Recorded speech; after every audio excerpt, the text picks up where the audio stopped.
আমি যেটা মনে করি। আমি এভাবে কিন্তু আসি না। 2 ঘন্টা আগে ফোন দিয়ে যদি বলে প্রোগ্রাম আছে, তাহলে এটা বুঝে নিতে হবে আমরা যারা সমন্বয়ক আমাদের মধ্যে গ্যাপ আছে। তাহলে আমাদের গ্যাপটা ওয়ার্ডে যাবে। রাজনীতি দীর্ঘ বছর গফুর ভাইয়ের সাথে করে এসেছি, কিন্তু কুমিল্লা, ঢাকা, চট্টগ্রাম সহ বিভিন্ন জেলা বিভাগে গেছি। দলকে ভালোবাসি। দলের প্রতি যদি ভালোবাসা না থাকে আপনি কখনো অগ্রসর হতে পারবেন না।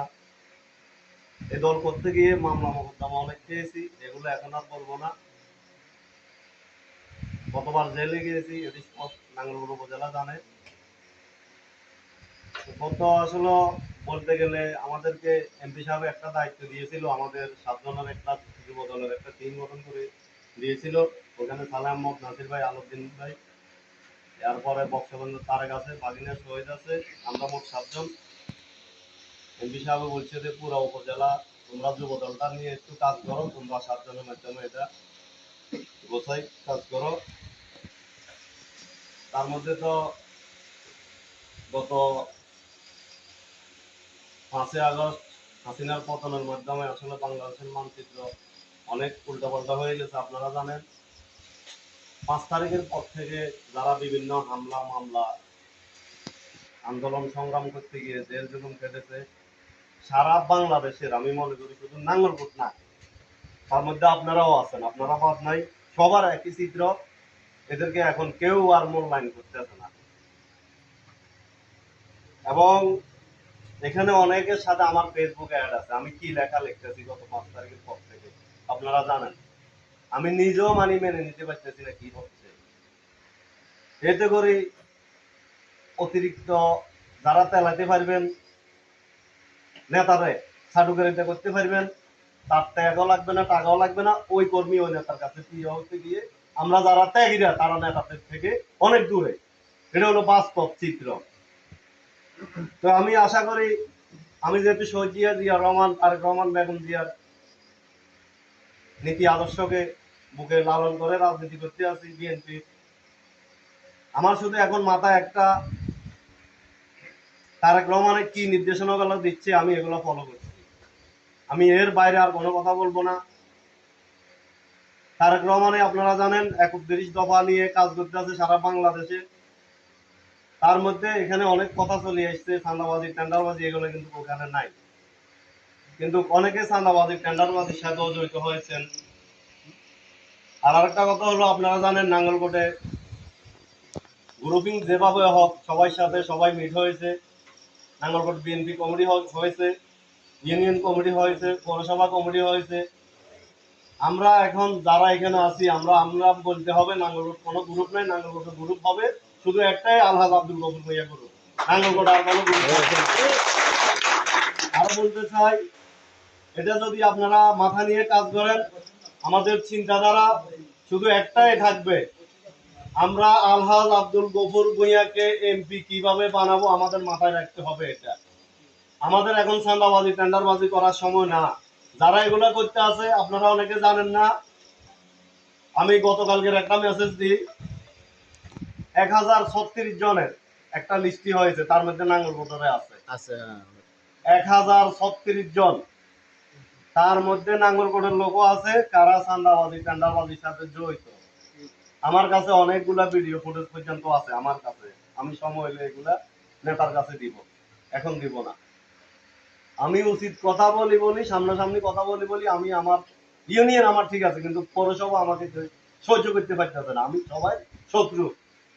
এবং কিছু বড় ভাই অনেক সিনিয়র বয়সে নেতা, কিন্তু মিছিল মিটিং এ আমার বড় নেতা না এখনো। আমি যে কালে গফুর ভাইয়ের সাথে মিছিল মিটিং দিয়েছি তাদেরকে তখন ফোন দিয়ে আনতে পারিনি, মামলার ডরে আসে নাই, পুলিশের ডরে আসে নাই, কিন্তু আমি গফুর ভাইয়া সারা মিছিল মিটিং এ কেউ আমরা পাই নাই।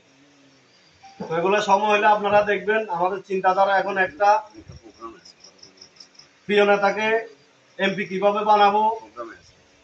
আর আপনাদের যে ওয়ার্ডের যে দূরত্বটা, এখানে 6 ওয়ার্ডের লোক আসে নাই, নাসির ভাইকে বলবো, সালে আহমদকে বলবো। সালে আহমদ আমার এই মাত্র ফোন দিয়েছে, আমি নামাজে ছিলাম, নাসির ভাইও আমার 2 ঘন্টা আগে ফোন দিয়েছে। আপনারা 9 ওয়ার্ড নিয়ে কাজ করবেন, অন্তত আমার 2-4 দিন আগে আপনারা বলতেন।